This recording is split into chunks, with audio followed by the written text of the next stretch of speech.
Hey, Marcia, how are you today? I'm doing well. What about you, Dirk? Excellent. Thank you so much. And, as we in our warm up, we're just talking about rain. It's a rainy day here, but I'm not so sure if my rain's going to be your rain or vice versa. I think we're too far apart for that. Yeah. Sometimes my hurricane can become your rain. Oh, yes, actually, that is very true. 2, 3 days after your hurricanes, it usually gets wet up here. Yes.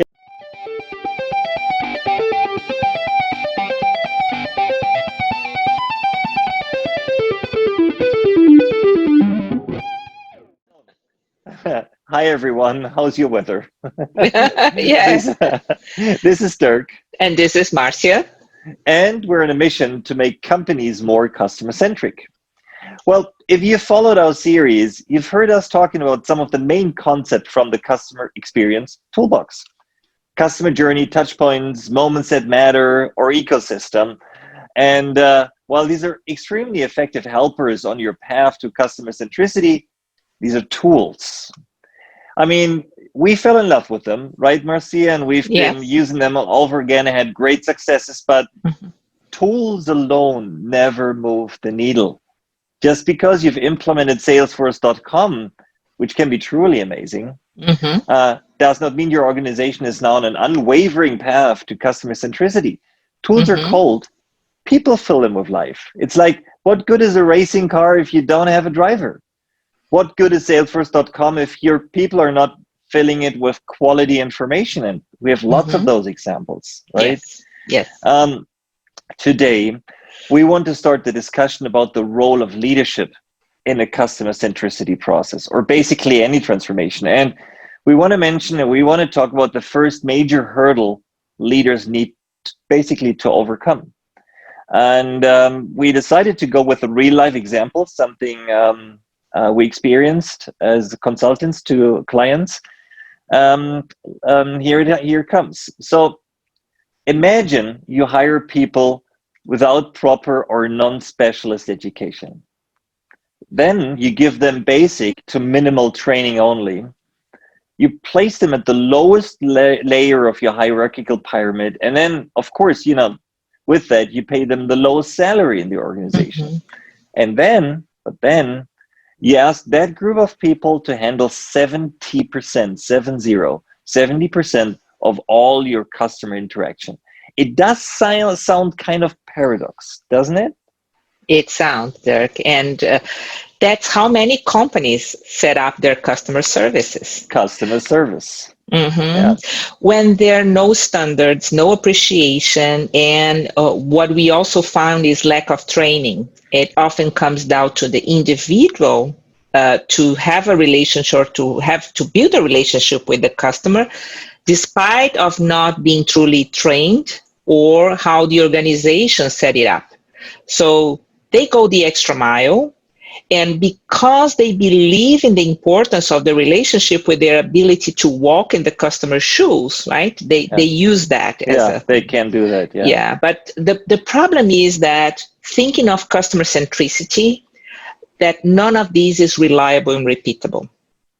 And the one customer that must be maybe lucky because she or he was very engaged and committed with an individual on the phone, whereas another customer might be taken to a representative with a bad day or someone really working following the book Yeah. only or the rules and should never taking a customer service job in the first place.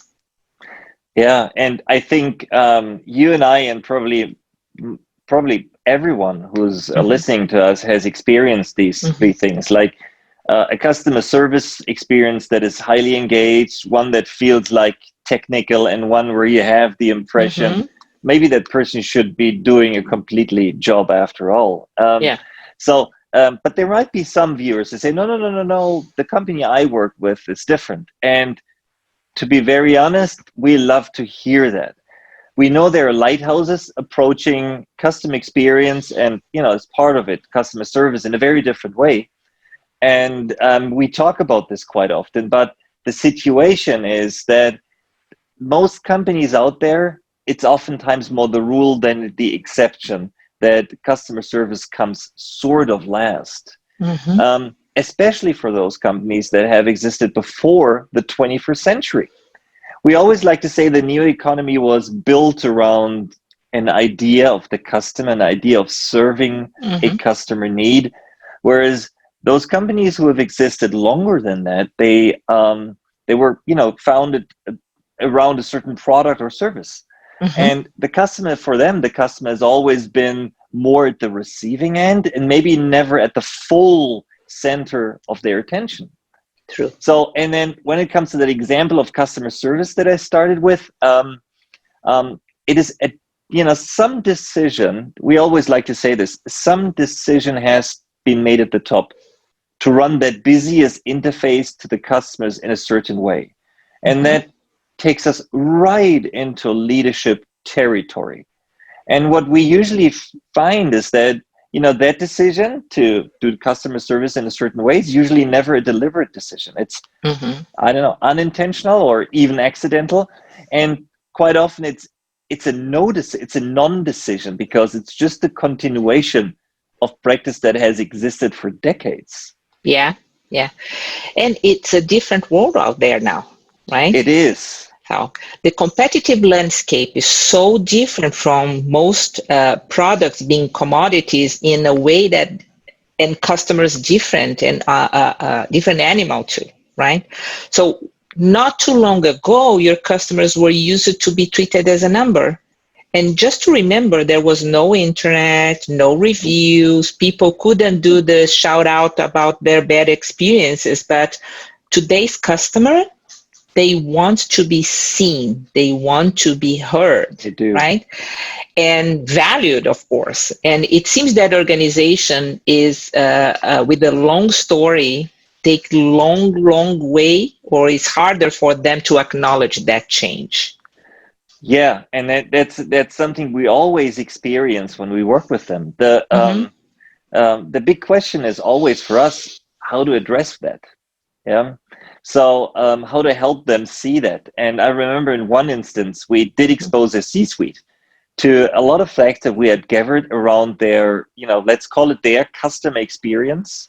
It didn't deserve the name at the time, but it was their customer experience. Yeah. And when we came to the customer service portion of it, they fell off their chairs. It was that when they saw that the lowest paid employees, and it was also a group that when usually were, took the deepest cuts during restructurings because they were chronically undervalued.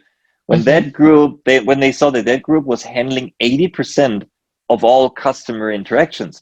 I mean, what does that say about my attitude and my idea of how I want to treat a customer? And so I remember that the room was filled with surprise at first, some shock and some disbelief. And I saw people's question on their faces, like, can this data be true? And if yes, what does it mean? And is this wrong or is this right what we're doing? And is there something I need to do about it? Or should I just kill that messenger in front of me? Yeah, which in this case would be you or I. And what we found is they had been looking at some of the aspects of their business for years with the same deep underlying assumptions. Like a great product will always save the day. That's an underlying assumption. And too often their response to waning demand or decreasing profit, you mentioned products are basically commoditized these days.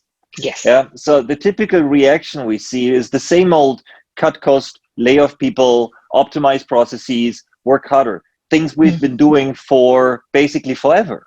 Yeah. Dirk, it seems like it's a bird in a cage, right? So the bird doesn't know that it's sitting in a cage. The cage is its world. So before you can explore your reach, do things differently, and eventually get free from the cage, you need to recognize your limitations.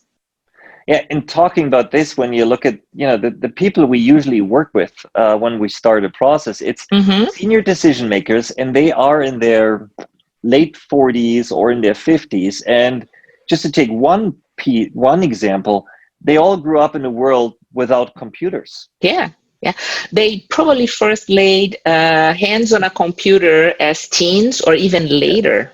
Yeah. They are all digital immigrants. We're all digital immigrants at Hmm. this age point. Yeah. And the knowledge they were taught in business schools and on the job, everything was developed as the 20th century knowledge and Yeah. market, not the 21st century, Oh. right? So talking about underlying assumptions, right? Everything they are hearing and experience now is not established on such a deep layer as their college education or their experience in their first 5 or 10 years in their careers. Yeah, and now you say that I experienced that myself. So because everything we see these days is new, because we're really the first generation that deals with internet, mobile, and connectivity. So in a way, it's probably no wonder that many solutions to today's problems we see seem not to fit the problem itself. Mm-hmm. Yeah, yeah. So, right, wrong, or indifferent, we are all in own cages, so in our own cages. So, shifting an organization from product to customer focus needs the leaders to acknowledge and challenge their deep underlying assumptions. So, Yeah. only birds in a cage put untrained and underpaid employees in front of their customers. Birds in a cage. I like that a lot. Well, if that's not a good point, Bob, to wrap it up, right? We want to keep these short and crisp. There's much more to come.